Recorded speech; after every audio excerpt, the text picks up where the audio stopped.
नमस्कार, मैं हूं आचार्य कुलदीप। बहुत लोगों के प्रश्न आते हैं कि हमारी शनि की दशा चल रही है और आगे हमारे साथ कैसा होगा, क्या होगा, परिणाम अच्छे होंगे या परिणाम बुरे होंगे। देखिए, सबसे पहली चीज़ तो ये मान लीजिए, वो शनि की हो, मंगल की हो, सूर्य की हो, चंद्र की हो, केवल दशा चलने से हम जन्म कुंडली में ये नहीं कह सकते कि इसका परिणाम अनिष्टकारी ही होगा। शनि की दशा आने का मतलब ये नहीं है कि उसके परिणाम अच्छे नहीं होंगे।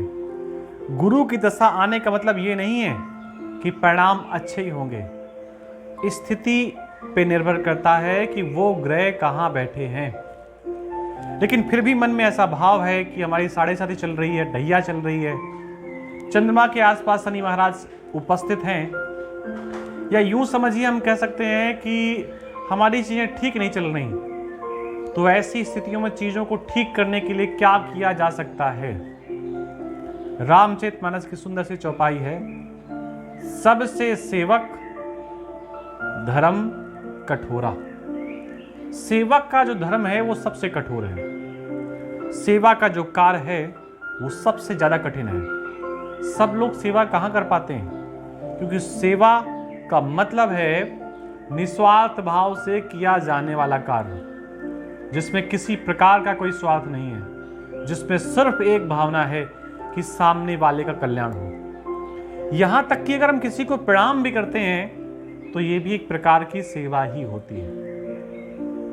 बिना कुछ उससे लिए, बिना किसी अपेक्षा के सामने वाले को मुस्कुराहट देना भी एक सेवा है।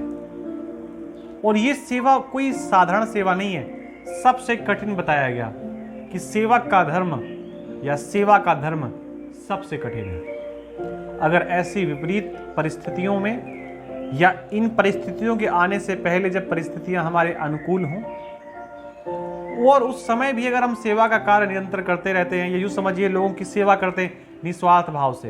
देखिए, ध्यान दीजिएगा, सेवा का मतलब है सामने वाले को सुख मिले, लेकिन इसका मतलब ये नहीं है कि हम किसी को दान कर रहे हैं तो दान करते समय सुख हमको भी मिल रहा होता है। सेवा का मतलब है सामने वाले को सुख मिले, हमें सुख की अपेक्षा नहीं। निस्वार्थ भाव से सामने वाले की सेवा करना, सुख देना असली सेवा कहलाती है।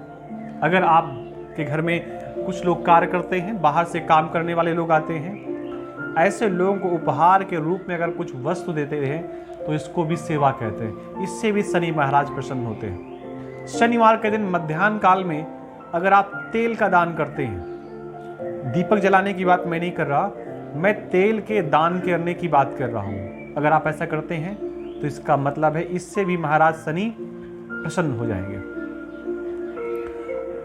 अब आपके घर में कोई काम भी नहीं करता, आप शनिवार को दीपक भी नहीं जला सकते, तेल महंगा है, फिर भी आप चाहते हैं कि शनि महाराज की कृपा आपके ऊपर बनी रहे, तो उसके लिए आसान तरीका है कि घर में, चलो ठीक है, बाहर का कोई काम करने वाला नहीं आता, लेकिन घर के कुछ सदस्य तो ऐसे हैं जो शारीरिक रूप से मेहनत ज़्यादा करते हैं। मानसिक ठीक है नहीं करते होंगे, कम करते होंगे, लेकिन शरीर से तो मेहनत करते हैं। घर के कुछ सदस्य ऐसे होते हैं जो सुबह से लेकर शाम तक, रात तक केवल और केवल काम करते रहते हैं। उनका काम हमें दिखाई नहीं देता, क्योंकि उनके काम से धन नहीं होता, उनके काम से धन का धनार्जन नहीं होता। वो तो केवल काम करते हैं घर से। कभी इसलिए काम करते हैं कि ये पति का कार्य हमें करना चाहिए, कर्तव्य है, कभी बेटे का कर्तव्य मानकर करते हैं, कभी बहू का कर्तव्य मानकर करते हैं। तो ऐसे लोग भी बहुत मेहनत करते हैं।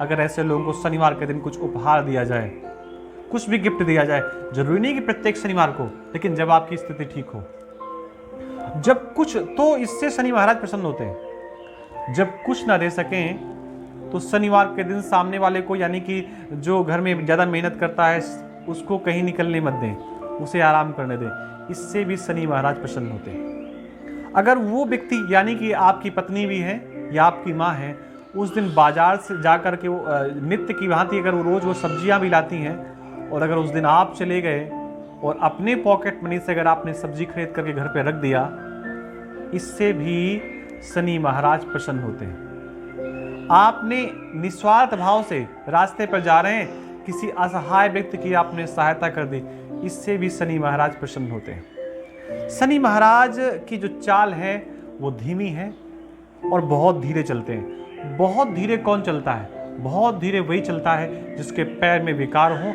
या उसकी वृद्धावस्था आ गई हो। तो जिसके पैर में विकार है, दिव्यांग है, पैर में चोट है, चलने में उसे कठिनता महसूस होती है, ऐसे व्यक्ति की भी अगर सहायता की जाए तो शनि महाराज प्रसन्न होते हैं। कोई वृद्ध व्यक्ति है जो चलने में असहाय है, अपने आप चलने में उसे कठिनता महसूस हो रही, चल नहीं पा रहा है, ऐसे व्यक्ति की सहायता भी अगर आप करते हैं तो शनि महाराज प्रसन्न होते हैं। ऐसी बहुत सारी चीजें हैं। श्री हनुमान जी महाराज का पूजन भी शनि महाराज को प्रसन्न करने के लिए पर्याप्त है। लंका, एक कथा आती है कि लंका कांड में जब हनुमान जी महाराज गए हैं लंका में, तो वहां पर उन्होंने शनि महाराज को वहां से मुक्त कराया। जब शनि महाराज मुक्त हुए तो शनि महाराज ने आशीष के रूप में, आशीर्वाद के रूप में श्री हनुमान जी महाराज को आशीर्वाद दिया कि कष्ट के समय जो हनुमान हनुमान कह करके पुकारेगा या आपकी स्तुति का पाठ करेगा, मैं उसे कष्ट नहीं दूंगा, या उसके हिस्से में अगर कष्ट भी होंगे तो मैं उसके हिस्से के कष्टों को छीन लूंगा। ये शनि महाराज की विशेषता है। ऐसा आप करेंगे तो निश्चित पाएंगे कि शनि महाराज प्रसन्न होंगे और तत्काल लगभग अगर ये कार्य 3 हफ्ते तक कर लिया जाए, मिनिमम 3 हफ्ते तक, 21 से 25 दिन के अंतराल तक, तो इसका परिणाम व्यक्ति को तत्काल दिखाई पड़ता है। आप निश्चित ऐसे उपाय को करेंगे, ऐसा कार्य करेंगे। इसमें कोई अलग से उपाय नहीं, कोई खर्चा नहीं है, इसमें तो केवल सेवा का भाव है, और सेवा का भाव भी अगर जागृत हो जाए आपके हृदय में किसी के प्रति, तो इससे बड़ा कोई धर्म नहीं है। मिलते हैं किसी नई जानकारी के साथ। पुनः आप सबको नमस्कार।